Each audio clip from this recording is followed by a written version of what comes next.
Ini problem Vina, kasus Vina ya. Ini problem yang harus diaudit adalah tim penyidik di tahun 2016 ya. Ini jadi problem karena diduga kerja tim penyidik 2016 itu tidak profesional, unprofessional conduct ya. Mengapa bisa dirilis 3 DPO dengan identitas yang sangat minim? Ini pertanyaan nih. Karena untuk menetapkan seorang menjadi DPO harus dipastikan bahwa subjek hukum itu ada. Ingat ya, subjek hukumnya ada, identitasnya jelas ya, setidak-tidaknya terkait dengan fisik ya. Kalau tempat tinggal bisa berubah-ubah, tapi fisik itu nanti dikaitkan dengan identitas di dalam kartu identity card ya, atau kependudukan ya.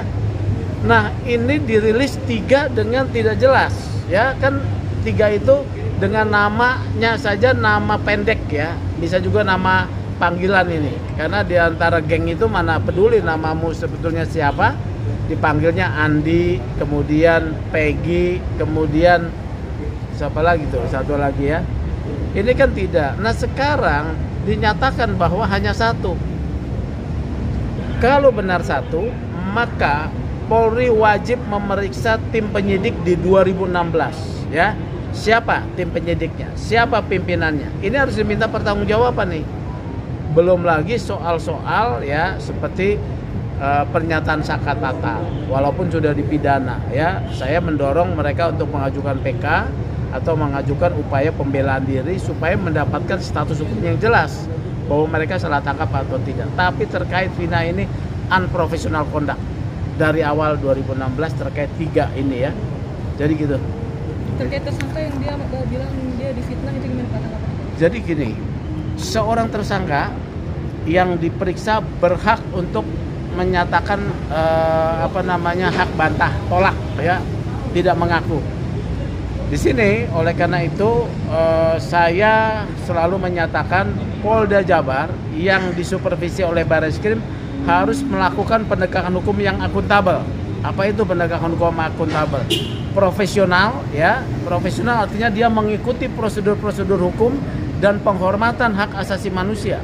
Dalam aspek penghormatan hak asasi manusia, maka Peggy Setiawan alias Peron ini harus mendapatkan seorang advokat yang handal ya.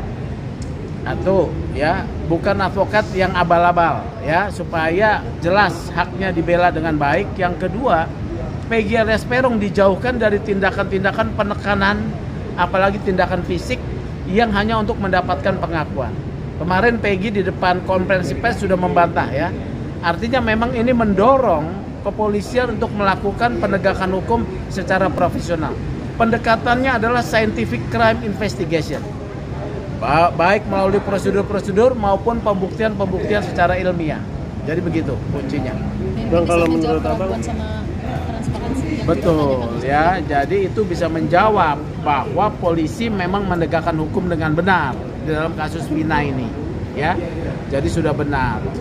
Jadi kalau sekarang penyidik bekerja cepat menangkap itu harus diapresiasi ya. Tapi bersamaan itu akuntabilitas kerjanya harus dipertanggungjawabkan.